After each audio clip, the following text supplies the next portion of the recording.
सभी को हमारी राम राम। तो दोस्तों, आपका फिर से स्वागत है हमारे चैनल पर। तो जैसा कि आप जानते हैं कि हम समय समय पर हर त्यौहार की जानकारी आपको देते रहते हैं।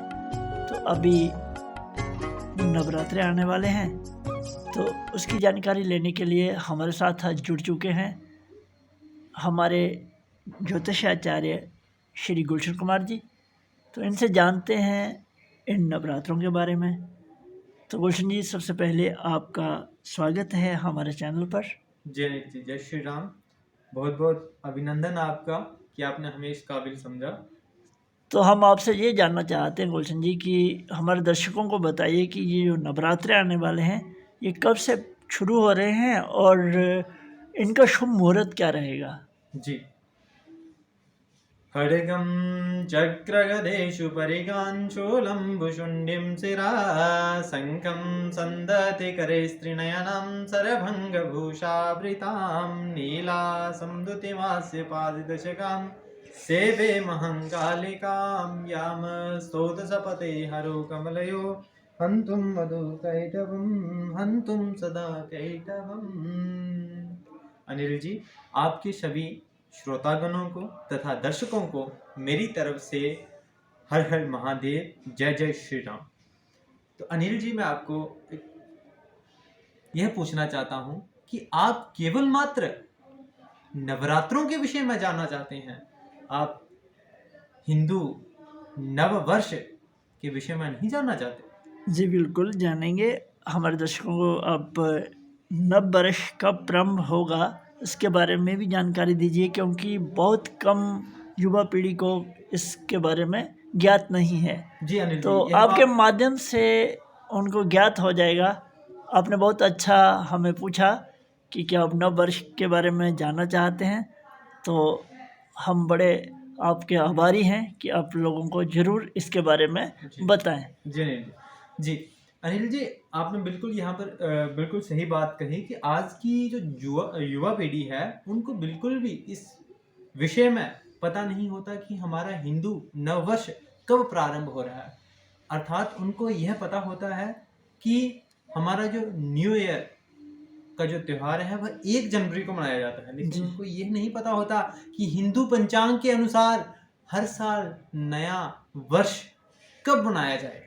जी बिल्कुल। तो मैं आपको यहाँ पर बता देना चाहता हूँ कि हर साल चैत्र मास के शुक्ल पक्ष की प्रतिपदा तिथि को हिंदू नववर्ष जो है वह मनाया जाता है, और हिंदू नववर्ष का त्योहार जो है वह मनाया जाता है, और इसी दिन से हिंदू नववर्ष का प्रारंभ भी होता है। जी। और आपको मैं एक बात यहाँ पे और बता देना चाहता हूँ कि इस बार का जो हिंदू नववर्ष है उसकी शुरुआत 22 मार्च दिन बुधवार को होगी।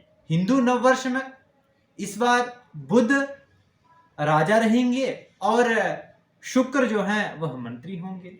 यह बहुत ही दुर्लभ संयोग अर्थात योग बन रहा है इस नववर्ष पर।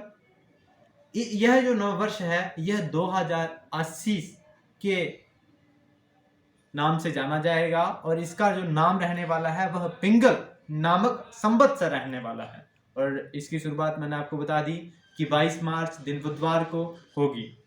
जी, आपने इसका एक कैलेंडर भी बनाया है, तो वो भी हम दर्शकों को बताएंगे।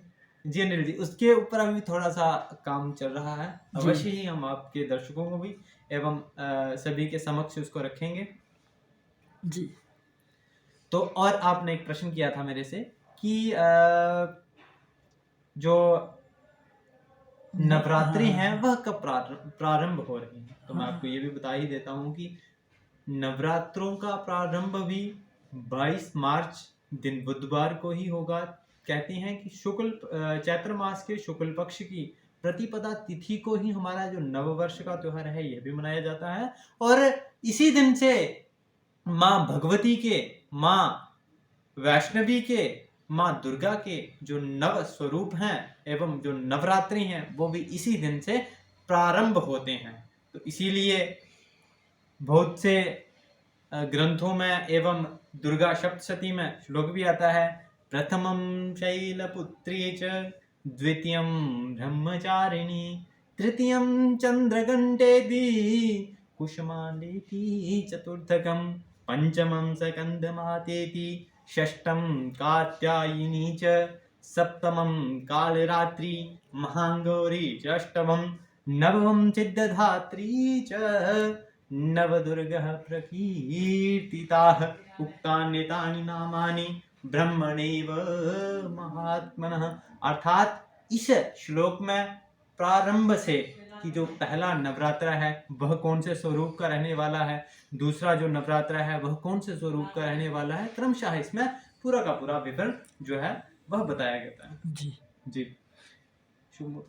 तो जैसा कि आपसे हमने पूछा था शुभ मुहूर्त कब रहेगा, तो उसके बारे में थोड़ा सा जी जानकारी हाँ, दीजिए। जो भी भक्तजन नवरात्रि जब प्रारंभ होते हैं तो घर में शाक इत्यादि या फिर घट की स्थापना करते हैं, घड़े की स्थापना करते हैं, माँ के नवदुर्गा स्वरूप की स्थापना करते हैं। उसका जो मुहूर्त है वह प्रातःकाल सूर्योदय से लेकर 12:10 के मध्य में रहने वाला है, बहुत ही शुभ रहने वाला है। इसके मध्य में आप इन सभी चीज़ों को प्रारंभ कर सकते हैं। तो गुलशन जी, ऐसा है कि इन नवरात्रों में हम क्या करें और क्या ना करें, ये भी दर्शकों को बताएं। जी अनिल जी, बहुत ही अच्छा प्रश्न है ये भी आपका। मैं आपको बता दूं कि नवरात्रों पर जो भी भक्तजन कहते हैं सच्ची श्रद्धा से, सच्ची निष्ठा से माँ भगवती, माँ दुर्गा जी की भक्ति करता है तथा उनके स्तोत्रों का पाठ करता है, या फिर माँ भगवती की श्री दुर्गा सप्तशती का पाठ करता है, कहते हैं कि उसको मन वांछित फल की प्राप्ति होती है। और मेरा भी यही मानना है कि कोई भी भक्त माँ की कृपा पाना चाहता है तो नवरात्रों में यह बहुत ही अच्छा समय होता है। माँ की कृपा दृष्टि को अपने ऊपर बनाए रखना, भक्तजन कई नवरात्रों का उपवास भी करते हैं तथा धार्मिक स्थल माँ के स्थान पर जाते भी हैं। तो मेरा कहना का तात्पर्य बस इतना ही है कि भक्तजन जो है वह नवरात्रों पर कुछ अपने हाथ से दान पुण्य इत्यादि करें या फिर धार्मिक कार्यों में अपना समय ज़्यादा व्यतीत करें। इससे माँ भगवती का आशीर्वाद हमेशा उन पर सदैव उन पर बना रहेगा।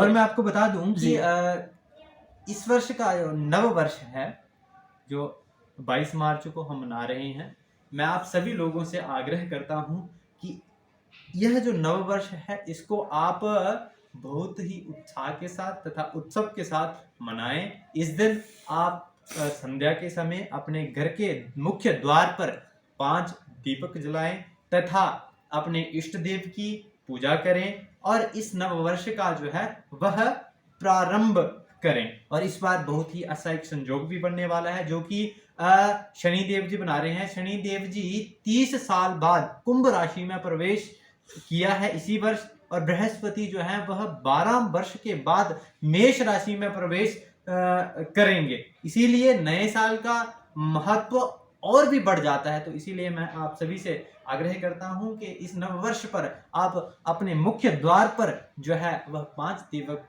जरूर प्रज्वलित करें।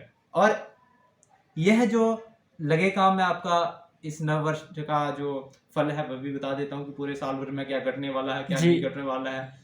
हमारा क्या होता है, हमारी तो भविष्यवाणी होती है, बाकी ईश्वर है, माँ भगवती है, जो भी करेगी वही करेंगी। लेकिन इस बार जो राजा है वह बुध रहने वाले हैं। बुध अर्थात चंद्रमा के पुत्र राजकुमार बुध रहने वाले हैं, और बुध जो है वह राजकुमार है, ठीक है। लेकिन आपको मैं एक और अंदर की बात बता दूं कि चंद्रमा जो है वह बुध जी के पिता हैं, परंतु बुध जो है वह चंद्रमा को ही अपना शत्रु मानते हैं।